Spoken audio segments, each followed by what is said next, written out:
그러니까 그 전에는 중복 매물이라든가 허위 매물 같은 게 있었다라는 거죠. 그런 것들이 사라지게 되면서 집주인이 원하는 효과가 반영된 매물이 그대로 드러나게 됐는데,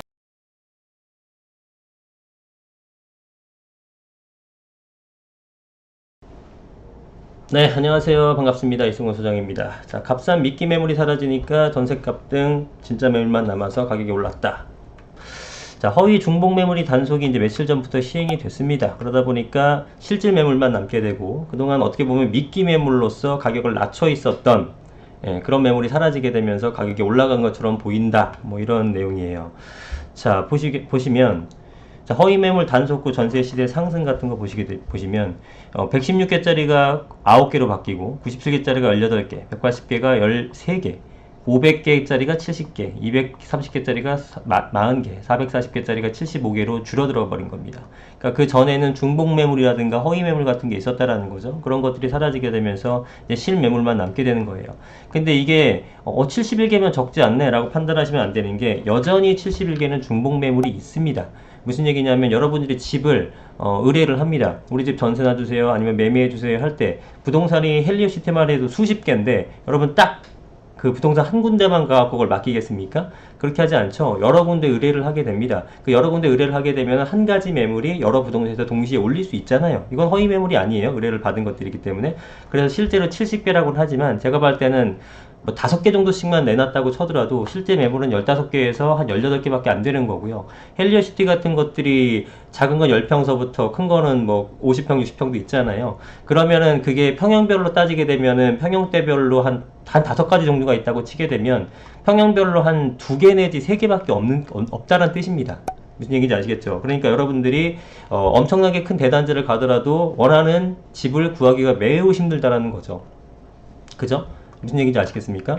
그래서 실제로 굉장히 집을 구하기가 더욱더 어려워진 측면이 있어요. 물론 이 제도는, 오해하지 마셔야 될 게, 이 제도는 반드시 필요한 제도입니다. 허위 매물 이런 것들 사라져야죠. 그래야 투명한 제도가 되는 거기 때문에 찬성하는 바이나, 뭐 현실적인 부분만 지금 제가 말씀을 드리는 겁니다. 자, 손님을 유인하기 위한 최저가 매물이 거치자. 그죠? 미끼 매물인 거죠. 이게 거치니까 공급이 부족한 시장 상황이 그대로 드러나고 있다. 제가 여러 차례 말씀드립니다만, 그 전에 어떤 여러 가지 부동산 사이트에서 매물 엄청나게 많던데요 라고 주장하시는 분이 있는데, 정말 부동산을 하나도 모르시는 분이구나 내가 말씀드린 적이 있잖아요. 왜냐하면 그게 중복 매물, 허위 매물이 대다수라는 것을 부동산을 하시는 분들은 모를 수가 없습니다. 근데 그거를 근거로 시장에 공급 많은데 왜 자꾸 없다 그래요 라고 얘기하시는 분들을 보면, 야, 부동산에 대해서 어떻게 저렇게 현실적으로 하나도 모르면서 저렇게 당당하게 영상을 찍고 있을까라는 생각이 들었어요. 그게 이제 이번에 여실히 드러난 거죠. 자, 그러면 이제 집주인 입장에서는 얼마에 올려야 될까 물어보게 되잖아요. 일단 뭘 합니까? 손품을 팔게 되면서 우리 단지에 매물이 이렇게 많네? 라고 생각할 거 아니겠습니까? 그죠? 그러면 생각보다 시장이 많고 내가 15억 정도 올리고 싶었는데 13억짜리도 있어. 그러면 15억이 팔지 못하죠. 그러면 금액을 낮추게 되겠죠. 14억이든가 뭐든. 그런데 그런 것들이 사실은 다 없어져 버렸잖아요. 그러니까 야, 매물 몇 개 없다, 비싸게 팔아도 되겠네라는 심리를 당연히 갖게 되겠죠. 그러다 보니까 실제로 호가가 올라가는 부분도 있더라 라는 겁니다. 그래서 집주인들이 배짱 호가를 던지고 있다라는 말이 나오게 되는 겁니다. 자, 매물이 씨가 마른 임대차 시장은 특히 허위 중복 매물 신고제가 겹치면서 지금 매물이 씨가 마른 임대차 시장, 이거는 임대차 3법의 영향인 거고, 여기에다가 지금 이 제도까지 들어서게 되면서 전월세 구하기가 더욱 힘들게 한다는 분석이 맞는 얘기죠. 자, 이제야 공급이 부족한 현실이 그대로 나타나고 있는 것. 그동안은 공급이 많네 적네 실제로 조사가 안 되니까 막 서로 간에 이견이 엇갈렸잖아요. 근데 이 제도가 시행되면서 여실히 증명된 건 뭐죠? 공급이 없다라는 겁니다. 시장에서.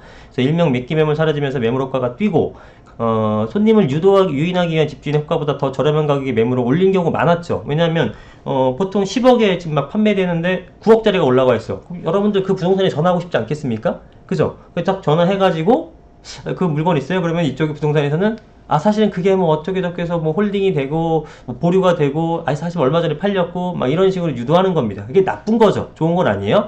그러나 그로 인해서 어떤 효과가 있었냐면은 집주인들이 매매 효과를 더 못 올리게 하는, 어떻게 보면은 시장 안정화의 순기능도 있었단 말이에요. 근데 그거는 사라져버리게 된 거죠. 그래서 이제 그 전에도 최저가 매물이 있었는데도 그게 팔렸어요. 팔리면 지워야 되잖아. 지워야 되는데 그걸 그대로 올려놨단 말이에요. 왜? 중개사들도 금액이 높아지게 되면 거래하기 힘드니까 그냥 낮춰서 매도자한테 매매 효과를 낮추게 하는 그런 영향력을 발휘한 거죠. 그죠? 그런 게 이제 사라져 버렸다. 그래서 최저가 매물이 사라지게 되면서 집주인이 원하는 효과가 반영된 매물이 그대로 드러나게 됐는데, 이는 실거래 최고가보다 높은 가격이죠. 당연하죠. 여러분들 실거래가 떴는데 그거보다 낮게 할 분이 있습니까? 옆집이 10억에 팔렸는데 나 9억에 파실 분 있어요? 그런 사람은 이 세상에 한 명도 존재하지 않습니다.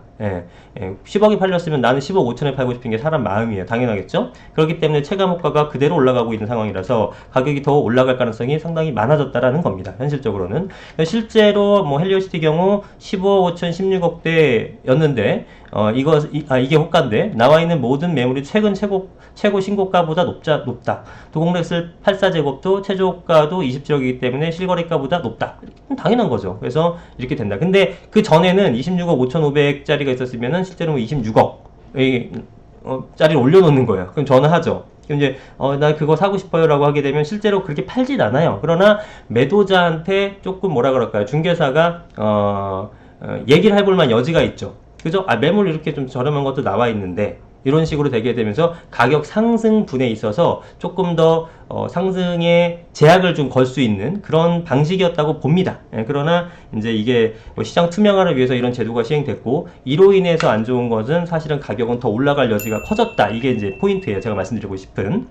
자, 서초 프루지어스 밋의 경우 허위 매물 단속이 시작된 이후 전세 매물이 현재 14억 5천 하나만 남아 있는데 이는 직전 최고 실거래가 13억보다 1억 5천만이 높고 이거 전세입니다. 전세.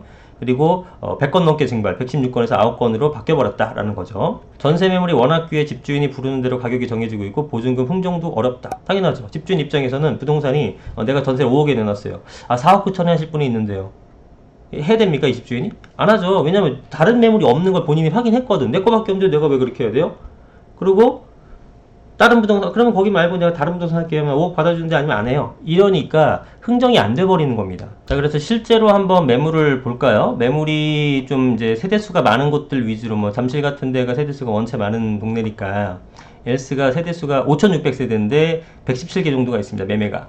그죠? 다른 것들은 뭐 더 적고, 전월세는 더 적고. 근데 매매 117개가, 그래도 적지 않다라고 판단하시면 안 되는 게 아까 말씀드렸다시피 여기도 중복 매물이 있을 수 있습니다. 그러니까 117개면 L스에만 제가 볼 때는 한 3, 40개 부동산이 있는데, 어떤 사람이 3, 40개는 다 아니더라도 여러 군데 의뢰를 하게 되겠죠. 그게 이제 중복 매물이 되는 거고요. 또 평형대가 다양하다 보니까 내가 원하는 평형대까지 구성하게 된다면 뭐 117개라도 한 5종류 있겠죠. 10평대부터 한 50평대까지. 그럼 한 20개 정도, 25개 정도가 있는 거고 그 중에서도 부동산들이 한 대여섯 개씩 나눠서 중복해서 올리게 되면은 내가 원하는 평수는 4, 5개밖에 없다라는 겁니다. 그죠? 그렇게 되다 보니 당연히 엄청나게 가격이 호가를 불러도 그거를 흥정하기가 대단히 힘든 거죠. 그죠?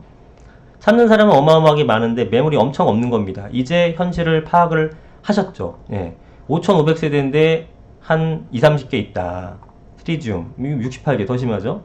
잠실은 잠실 재건축의 가격이 떨어지니만 해도 물건이 이렇게 없습니다. 제가 볼 때는 한 1, 20개도 없을 거예요. 이 정도라 그러면은. 그죠? 큰 단지일수록 아파트가 부동산이 많기 때문에 그렇습니다.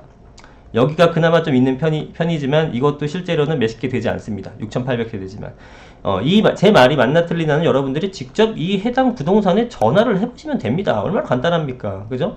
그 현지 부동산만큼 잘 아는 데가 어디 있어요. 그러면은 이게 클릭만 컴퓨터만 볼 것이 아니라 딱 전화하기 핸드폰으로 눌러 전화해보세요. 얼마나 간단합니까? 1분이면 확인되잖아요. 매물이 너무 귀합니다.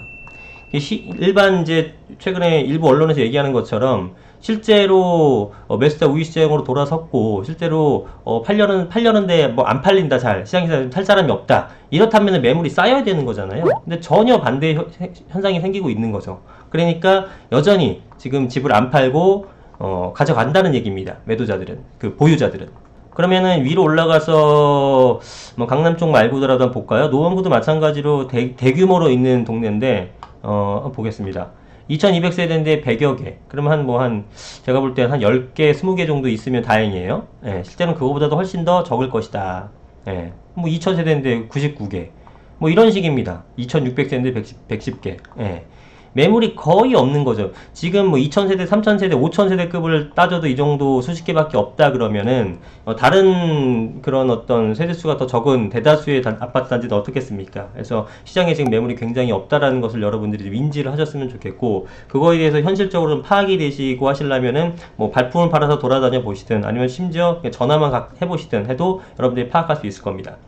그래서 좀 우려스럽습니다. 지금 여러 가지 정부의 정책이 지금 시행되고 있는 것들, 뭐 바람직한 방향으로 가는 것도 있고 또 그렇지 않은 것도 솔직히 있는데, 뭐 여러모로 지금 공급에 대해서 줄여주는 그런 어떤 부작용들이 생기고 있다 보니까 매물 가격이 잡히질 않고 있는 거죠.